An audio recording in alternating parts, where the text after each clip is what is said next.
Bonjour. Sur cette session, je vais tâcher de faire le plus général possible dans le but en fait, de vous expliquer réellement les concepts de médias et qu'est-ce qu'on a tenté, quand je dis on, c'est côté Media Team, ce qu'on a tenté de relever comme défi pour Drupal 8 en tirant parti de notre expérience sur Drupal 7 vis-à-vis de la gestion des médias. Parce qu'il y a eu quelques couacs quand même, il faut le dire, côté Drupal 7. On a eu besoin de certains modules en plus. Beaucoup de personnes ont essayé de reproposer plein de modules pour essayer de résoudre ces problèmes des médias. Que c'est pas quelque chose qui est natif dans Drupal. Donc, de base, dans Drupal, on crée un fichier et voilà. Il n'y a pas vraiment de notion de on va réutiliser un média, sa identité ou pas. Il y a une identité file, mais elle est très très très basique. Donc je vais essayer de vous expliquer un maximum quelles ont été les réponses et les défis relevés par média. Et je vais passer très rapidement sur trois des principaux modules et trois problématiques majeures dans les médias. Donc je vais déjà tâcher de vous montrer quelles sont les fonctionnalités in-core dans Drupal 8, quand même, parce qu'il y en a. Il y a eu une petite initiative quand même d'essayer de ramener les médias dans le corps Drupal, mais c'était pas encore ça. Mais il y a déjà eu des belles choses qu'on a essayé. La question, je pense qu'on doit tous se poser quand on vient à cette session, c'est est-ce que c'est prêt? Donc est-ce que je vais pouvoir l'utiliser sur un projet, en production ou pas, en dev? Je sais pas. Donc je pense que je vais essayer de vous répondre à cette question. Et vous expliquer aussi le concept assez nouveau qu'on a essayé d'initier dans Drupal 8, c'est-à-dire de créer un écosystème. Donc je vous expliquerai plus tard de quoi il s'agit sur ça. Ensuite, une démo assez rapide sur un cas d'utilisation précis de médias. Donc pour ce cas d'utilisation, j'ai choisi quand même la chose la plus visible, c'est-à-dire les images.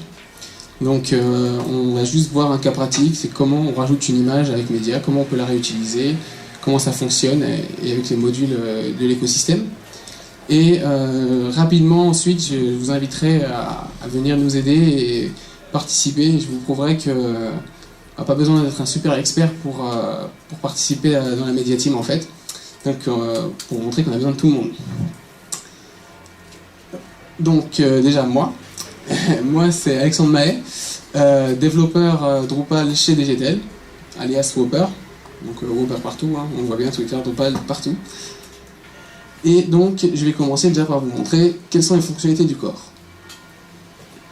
De base, le WYSIWYG. Ça a été une des plus grosses choses, on était super contents quand on a vu ça. On peut ajouter des images dans le WYSIWYG avec une petite modèle toute sympa, nativement, avec la possibilité de pouvoir l'aligner à droite, à gauche, au centre, ou on s'en fout, avec un petit caption en plus dessus. C'est natif, c'est basé sur file, on était tous contents. Ensuite, on a pu faire de l'upload multiple de fichiers. Donc pourquoi pas, oui, bon, c'est utile aussi.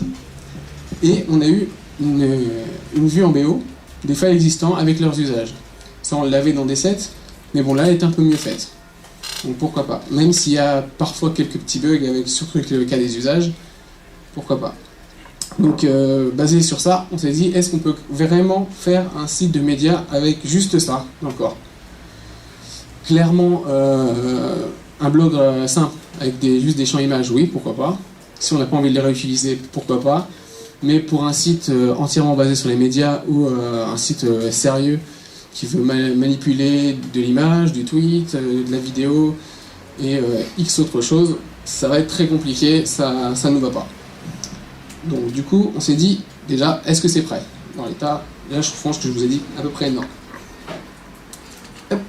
Donc alors au lieu de vous répondre exactement est-ce que c'est prêt, oui ou non, parce que ce serait vraiment très difficile de répondre au jour d'aujourd'hui, vu ce qu'on voit actuellement sur Drupal 8, c'est-à-dire qu'il y a beaucoup de modules encore en bêta, en alpha X ou en dev carrément.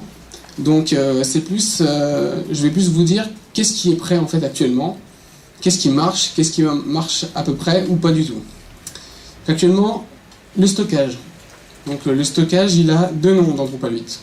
Soit c'est File Entity, qui est en fait une surcharge du file du corps pour pouvoir gérer tout ce qui est réutilisation des fichiers, etc. Ou Media Entity, qui lui va ressembler plus à un scaldé. C'est vraiment une version qui ressemble beaucoup au concept de scaldé, c'est-à-dire une entité de médias qui va nous permettre de manipuler tout type de médias derrière. Donc le stockage, c'est stable, ça marche. C'est déjà une grande avancée. Ensuite, la gestion. Là, ça, c'est un peu le nerf de la guerre. Parce que dans la guerre des médias, je vais l'appeler comme ça, il y a un gros problème à chaque fois, c'est ok, je stocke mon média, donc je upload mon image, elle est stockée, ça me crée une entité, c'est bien. Ensuite, comment je vais aller la rechercher? Comment je vais me dire, mon média, je l'ai créé, et moi je suis sur mon contenu, j'ai envie d'aller chercher ce média-là. Ça commence à partir de maintenant à être bien utilisable. Au début, on avait eu une petite solution dégradée, c'est-à-dire d'utiliser un autre module qui nous permettait de récupérer des entités, parce qu'en fait, comme toutes les entités dans Drupal, média étant une entité, on pouvait récupérer des morceaux de médias à droite à gauche pour y arriver, mais bon, c'était pas très simple, et on n'avait rien encore jusqu'à il y a pas longtemps pour aller vraiment se dire, je vais avoir une bibliothèque de médias avec une modale, je vais voir mes images, mes vidéos ou mes tweets en privilégiation, je vais les sélectionner et je vais les envoyer du coup sur mon contenu. Donc ça, c'est les UI flexibles et administrables. Alors actuellement, UI administrable, oui. Flexible, oui, parfois un peu trop d'ailleurs. C'est-à-dire que quand on est un peu, quand on est extérieur un peu au monde média, ça devient un peu compliqué. Il y a des petits vocabulaires à comprendre, donc au début on est un peu perdu. Quand on arrive sur l'UI, on se dit oulala, oulala, oulala, il y a beaucoup de choses à configurer, je ne sais pas comment je vais faire, est-ce qu'il y a une doc, voilà. Donc clairement, sur ça, il y a encore des petites choses à administrer, à fignoler pour que ce soit bien, mais on a quand même des UI.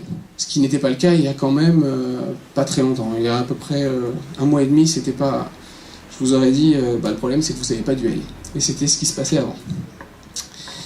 Et l'application d'effets variés. Donc ça c'est aussi quelque chose qui est natif entre guillemets dans Drupal. Donc ça a le nom barbare comme ça, mais c'est les image styles en fait. Et eux, ils vont permettre de pouvoir effectuer des transformations à des images par exemple, ou tout autre type de choses. Là, je pense plus à des images sur ça. Et Media du coup a décidé de, comme ce qui existait sur Drupal 7, fournir une bibliothèque extensible et un peu plus large par rapport à ce qui est proposé de base. C'est-à-dire de faire du Chrome, du flou, du watermark, un peu de tout ce qu'on peut imaginer. Ensuite, l'écosystème média. Du coup, l'écosystème média, qu'est-ce que c'est? En fait, dans l'écosystème média, l'idée conductrice, ça a été de se dire, actuellement, ce qu'on avait dans Drupal 7, on avait un espèce de super ton, par exemple média, surtout dans le cas de média, mais média, scaldé ou assets, qui tentaient de faire à peu près tout seul, de leur côté. Donc chaque module essayait de faire son truc dans son coin, et ça faisait des espèces de super features, super dur à administrer, super dur à maintenir. Ça demandait un effort assez considérable. Et du coup, on s'est dit, ça va pas. Ça va pas, donc ce qu'on va faire, c'est qu'on va faire un écosystème divisé, donc avec des modules clés, qui seront à peu près comme ce que fait Drupal, un noyau et des modules d'UI qui vont permettre d'étendre tout ça. Donc les avantages à cette division, ça va être qu'on a des morceaux plus petits, donc plus maintenables, forcément. Donc si mon module d'UI il est pas bon, il y a quelque chose qui casse, c'est pas forcément le storage qui va casser aussi. Donc comme ça on a un storage qui marche, la donnée est bien enregistrée. Si on a un problème avec l'UI, on va corriger ce problème-là, mais on ne détruit jamais la donnée. Des composants indépendants et réutilisables en dehors de médias. Alors ça a été la grosse idée. Et aussi on s'est dit, bon, c'est bien, dans Drupal 7 il y a énormément de modules. Parfois, moi personnellement, ça c'est moi et un peu ce que pense la média aussi, il y a trop de modules. Par exemple, c'est-à-dire chacun pense à ça. En fait, c'est un peu chacun pense à son cas d'utilisation. Par exemple, le crop, comme j'en parle ici, et que je connais bien ce sujet, le crop, on s'est dit, bon, ok, moi je veux cropper les images que dans le cas des médias. Donc j'aurais pu l'appeler media crop. Mais quelqu'un d'autre, en dehors peut-être d'un contexte de médias, aurait envie de faire des crops, par exemple sur un formulaire. Donc dans ce cas-là, ça y est, je suis coincé. Donc nous, ce qu'on s'est dit, non, c'est qu'on ne va pas faire quelque chose que pour nous. Ça a été le cas pour le crop et ça a été le cas pour Entity Browser. On s'est dit, on va pouvoir réutiliser nos composants en dehors de notre stack média et on va permettre aux gens de faire toutes sortes de choses avec ces modules-là. Et surtout dans le cas d'Entity Browser, qui du coup, comme tout est entité dans Drupal 8, permet de récupérer des médias, forcément, il a été pensé pour ça au début, et on s'est dit, si les gens ils ont envie de récupérer toutes sortes de choses et les lier à leur contenu, ils vont être libres de le faire. Du coup, ils vont pouvoir lier n'importe quoi, des nodes, même des crops au pire, comme on veut. Et la finalité de tout ça, c'est d'avoir une structure super claire, évolutive, en fonction du besoin. C'est-à-dire, le jour où vous avez un besoin en plus par rapport à ce que nous on a pensé, soit vous mettez en mode modulaire, vous faites un module dessus, vous rajoutez votre besoin dessus, que du coup, comme c'est pluggable, allez, on y va. Ou alors, vous proposez une pull request pour côté média, vous dire, vous avez oublié tel cas d'utilisation, ce serait super qu'on le fasse, et nous, on va courir pour travailler dessus. Les inconvénients, parce qu'il y en a, c'est que forcément, c'est fragmenté, donc il y en a un peu dans tous les sens, et ça devient plus compliqué pour l'utilisation, c'est-à-dire qu'il va falloir savoir quoi utiliser, où c'est, par exemple Entity Browser, il a Entity Browser normal, Entity File Browser, et il pourrait avoir d'autres plugins qui existent dessus. Donc ça veut dire qu'il faut quand même le connaître à peu près tous les composants. Donc c'est ce que j'explique dans le second point, c'est connaître tous les composants. Donc, passé ça, il y a eu 3 grandes problématiques dans l'écosystème média qui étaient persistantes au sein de Drupal, qui étaient donc la manipulation d'entités référencées depuis un flux de création. Donc ça, c'est un nom super barbare, mais en fait, ça veut juste dire je suis dans mon formulaire d'ajout, et depuis donc c'est un flux de création, donc je crée un node, et depuis ce flux-là, j'ai envie de manipuler, moi, un file ou un média, et de le récupérer dans mon formulaire, sans avoir forcément en amont devoir créer une image ou faire quelque chose pour le rapporter après via une référence. Clairement, c'est pas pour un utilisateur, c'est juste impossible à entendre de lui dire de créer quelque chose avant et d'ensuite de venir le lier. Donc il fallait pouvoir, depuis le premier formulaire, tout faire. C'est la première, en fait, ça c'est la première problématique et surtout une des problématiques principales pour D8, c'est que ok, tout est entité, donc je crée des entités à la volée, tout ça, et comment je les rapporte quoi, de manière pratique. Ensuite, le recadrage d'images. Alors ça a été un peu entre guillemets l'enfer. C'est que dans Drupal 7, il y a énormément de modules qui fait du crop. Mais énormément. Et on va voir plus tard comment cette problématique a été résolue et pourquoi on l'a fait. Ensuite, l'inclusion d'entités depuis WYSIWYG. Vous avez pu le voir un peu en mode teaser dans la présentation de Wilfried sur les modules. Du coup, on s'est dit, effectivement, dans Drupal 8, on peut inclure des choses dans le WYSIWYG, c'est super, mais nous, on n'a pas pensé qu'à notre cas. C'est-à-dire, on aurait pu se dire, on aurait appelé en image embed, par exemple. Donc, on va chercher des médias de type image, embed, ou médias, où on peut, tout type de médias, on va les remettre juste dans notre WYSIWYG, et on va penser qu'à nous. Nous, on s'est dit quand même, c'est dommage de penser qu'à nous sur ça. Il y a peut-être plusieurs personnes qui se diraient moi j'ai envie d'inclure un morceau de node ou j'ai envie d'inclure mon entité custom, j'ai envie de l'inclure dans mon WYSIWYG. C'est un besoin qui est à peu près légitime vu que tout est entité, tout est réutilisable. Pourquoi pas? Donc nous on s'est dit cette problématique, on va la prendre pour nous. Donc ces 3 problématiques, elles ont des réponses. La première qui est donc le WYSIWYG, donc pouvoir incruster tout type d'entité dans le WYSIWYG, qui a le nom donc de Entity Embed. L'autre problématique donc, qui était le flux de création, elle a un autre nom, c'est Entity Browser. Alors, parfois on peut penser qu'elle fait doublon avec Inline Entity Form qu'on a longtemps utilisé avant, quand on n'avait pas Entity Browser qui était prêt. Mais en fait, on voit qu'elle peut aussi être, elle peut être aussi complémentaire. On peut utiliser Entity Browser avec Inline Entity Form. Parce qu'en fait, Inline Entity Form, son vrai problème, quand on veut parcourir les entités, c'est quoi? C'est que c'est juste une auto-complétion, le champ. Et ça, clairement, dire à un contributeur, tu vas récupérer ton image en te souvenant du nom du média, si jamais il a, 100 articles à faire dans la journée, c'est fini. Il ne se souviendra jamais du titre de toutes ces images. Donc ça, c'était pas recevable. Entity Browser, lui, permet de se plugger sur Inline Entity Form et de dire, ok, tu vas aller sélectionner tes entités en les voyant. Du coup, c'est beaucoup plus pratique, du coup. Donc c'est pour ça qu'il faut faire la distinction. Les deux peuvent faire la même chose. On peut faire des références avec une Entity Form et on peut les faire avec Entity Browser. Mais quand on combine les deux, quand même, on arrive à un résultat vraiment pas mal. Et ensuite, la problématique du recadrage d'images, qui a été donc du coup résolue en 2 modules, donc qui est Crop API et Image Widget Crop, qui vous seront présentés ensuite. Donc dans le cas d'Entity Embed, quelles sont les forces de ce module?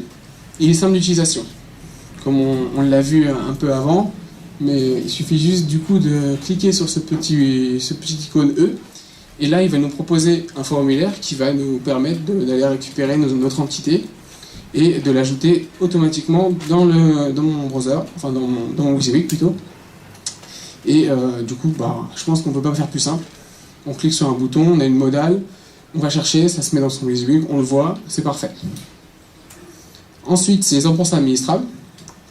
Donc ça aussi, vous l'avez vu sûrement un petit peu, on le reverra. En fait, c'est très très très simple de se dire, ok, certains utilisateurs auront le droit de faire de l'embed, d'autres non.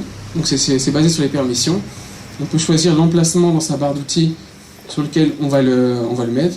Donc sur ça, c'est assez pratique. Et surtout, c'est réutilisable en dehors de médias. Et ça, c'est très important quand même, parce que c'est toujours cette idée de on ne va pas penser qu'à nous, on va y penser à la communauté Drupal dans son intégralité. Si on arrive à résoudre ce problème pour notre entité, on peut la résoudre pour les autres entités aussi. Ça permet au fait d'éviter que quelqu'un crée un module exactement comme les nôtres pour son besoin.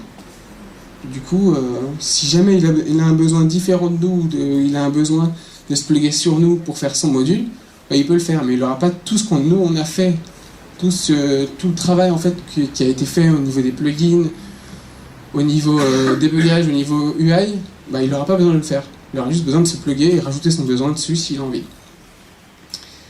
Ensuite, Entity Browser. Qu'est-ce qui permet? Donc, ce qui est très bien, c'est qu'en fait, ce browser, c'est une entité aussi. C'est une entité extensible à différents usages.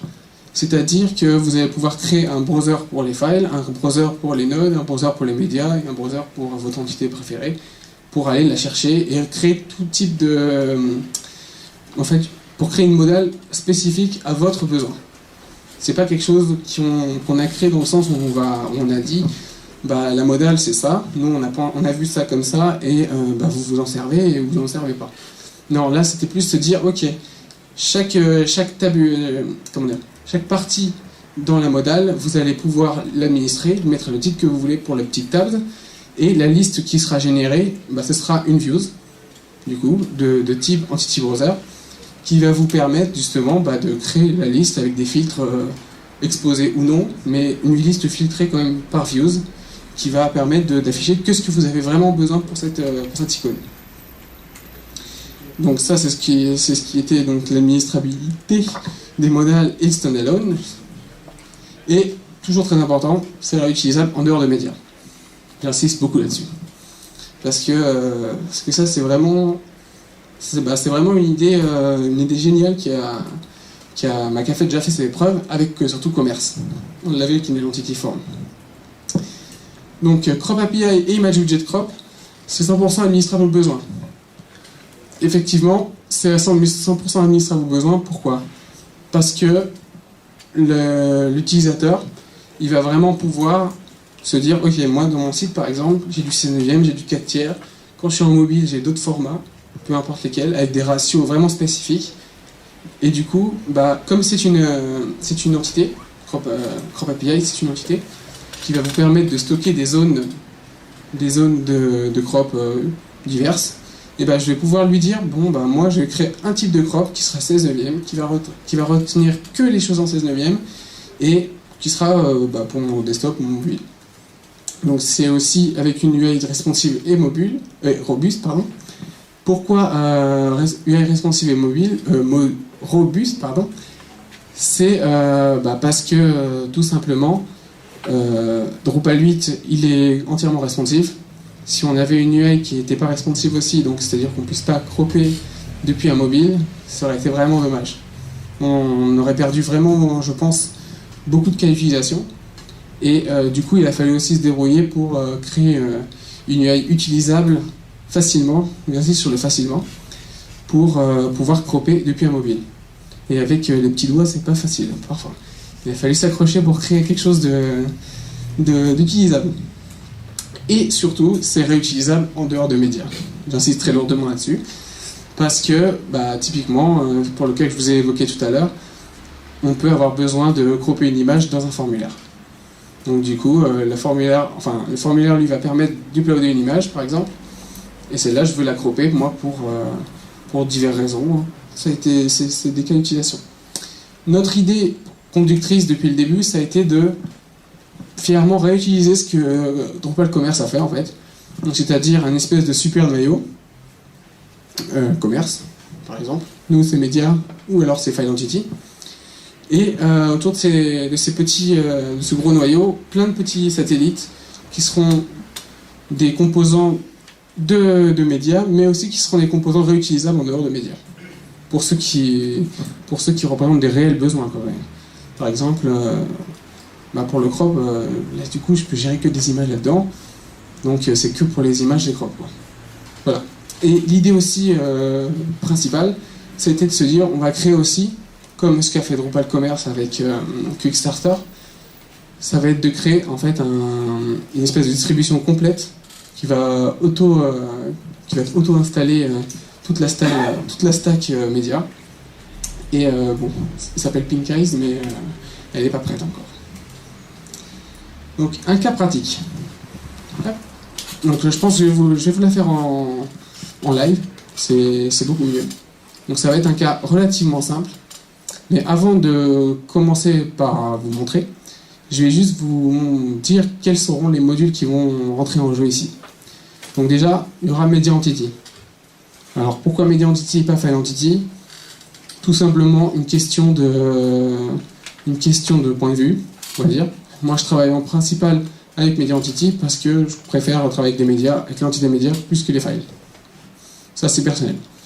Ensuite, pour appuyer cet exemple, je vais utiliser Image Widget Crop, qui va me permettre justement de pouvoir cropper des images.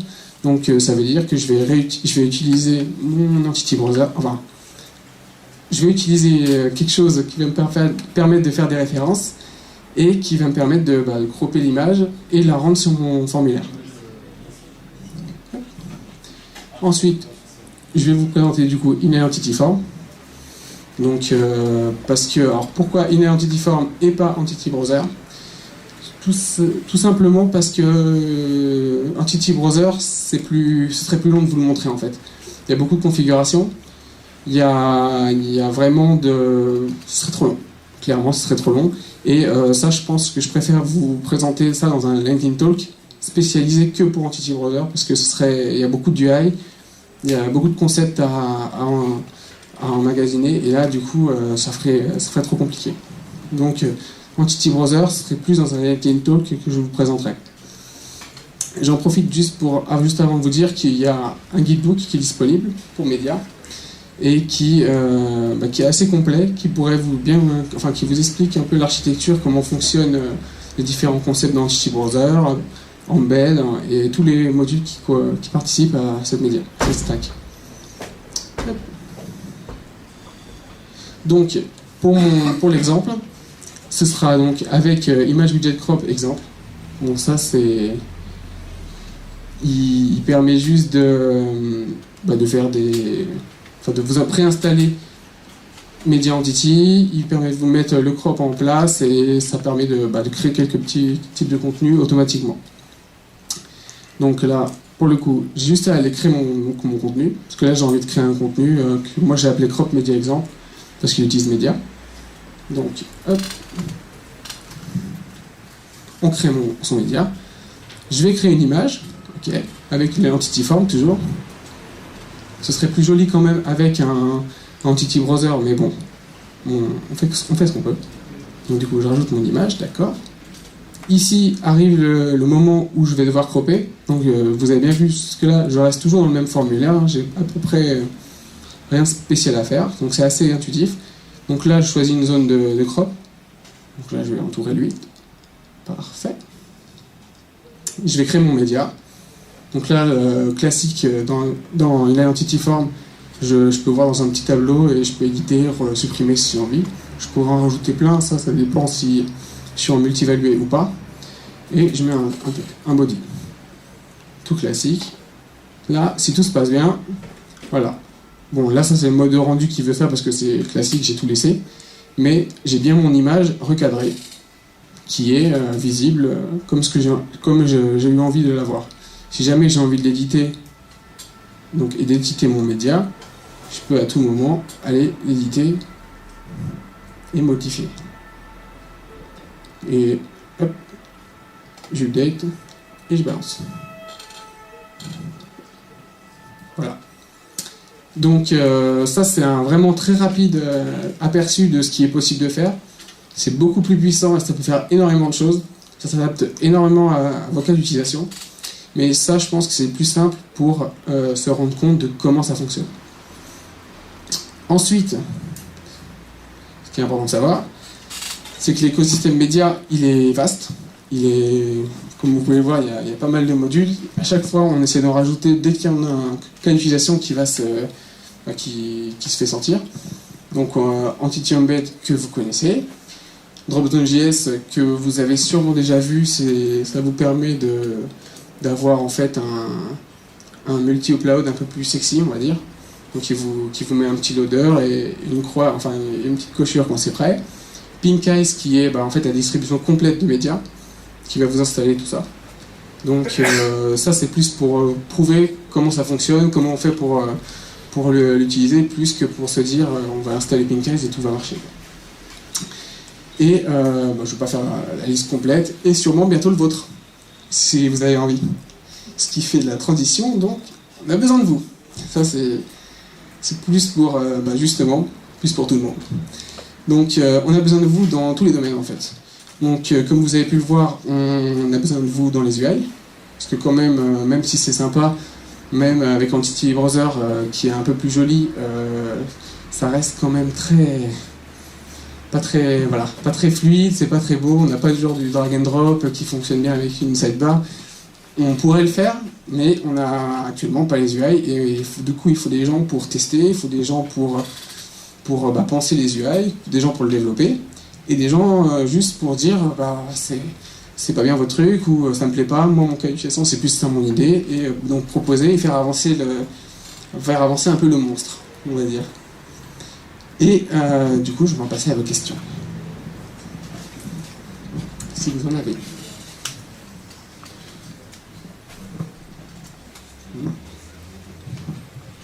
Je voulais savoir si, avec Image Widget Crop et Entity Embed, on pouvait faire directement du crop dans Visio.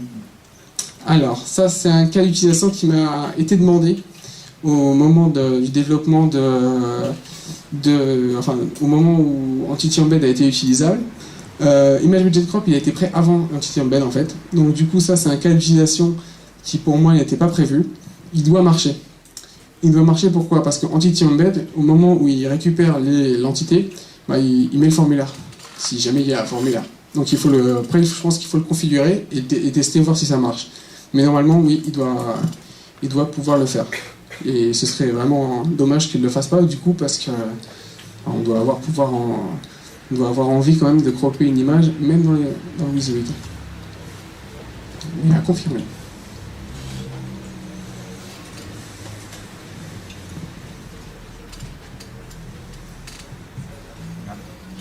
Merci pour la présentation.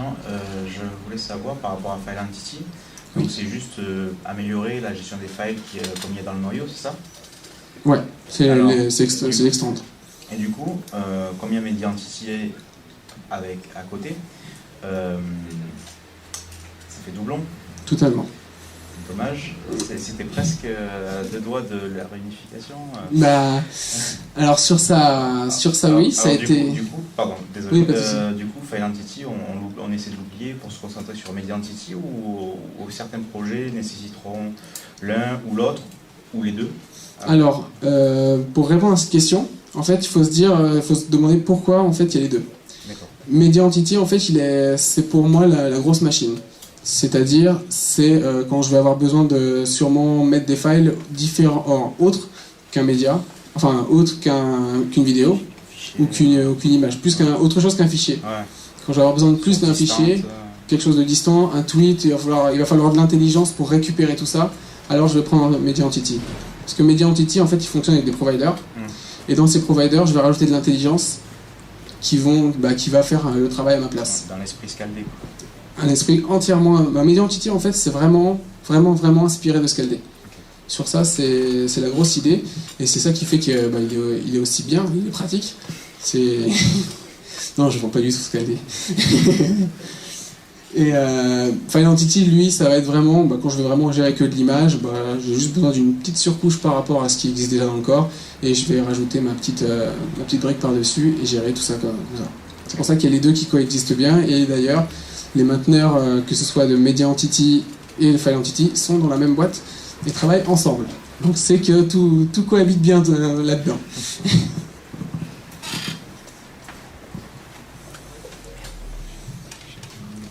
Bonjour. Bonjour. Pour Media WYSIWYG, je voulais savoir qu'est-ce qui est inséré dans WYSIWYG, directement la balise HTML qu'on va s'afficher après en front, ou est-ce que c'est une balise un peu comme une balise avec des crochets? Alors non, en fait on va avoir un rendu direct dans le WYSIWYG de ce qui est mis. Et après on a le rendu en HTML. Mais il n'y a pas de petits crochets a priori. Pas besoin de filtrer après pour que ça s'affiche bien. Alors après, alors vraiment, mais Entity Embed, c'est pas mon fort, mais bon. Sur ça, franchement, c'est une colle. Ah, on peut en parler après justement.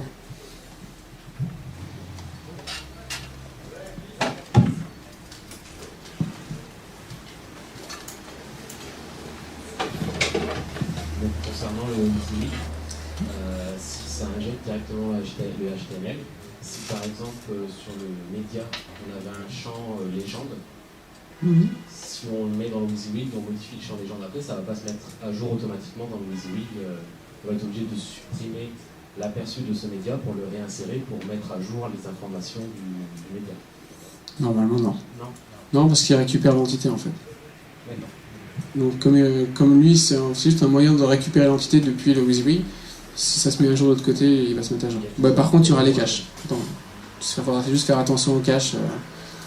Pour la relation justement avec... Oui, c'est pas quelque chose d'ancré en fait. C'est juste dedans il y a une métadonnée qui lui indique quelle entité est linkée sur cet endroit. Heureusement. Ça aurait fait peur sinon. D'autres questions? Merci beaucoup.